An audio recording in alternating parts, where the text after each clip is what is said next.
Skaičiau, kad namuose visas namas buvo papuoštas. Laiptinė buvo, mama kaspinus balionus nuleido per 5 aukštus. Mama visada mano didžiausia sirgalė ir visada mane pasitinka. Pasitinkime Lietuvos olimpiečius.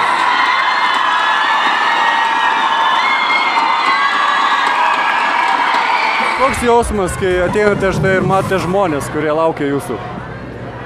Labai malonu, iš tikrųjų, kad žmonės irgi atėjo sutikti. Vis tik tai aš manau, kad jie irgi patenkinti mūsų pasiektais rezultatais. Taip kad šiandien didelė šventė.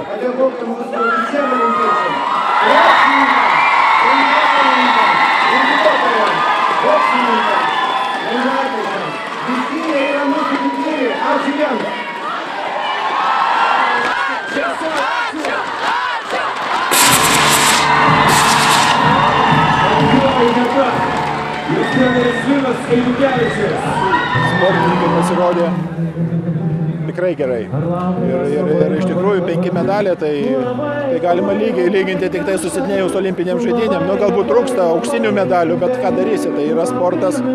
Ir labai malonu, kad keletas ir jaunų sportininkų jau parodė gerus rezultatus ir iš kurių galima tikėtis ateities olimpinėse žaidynėse irgi medalių.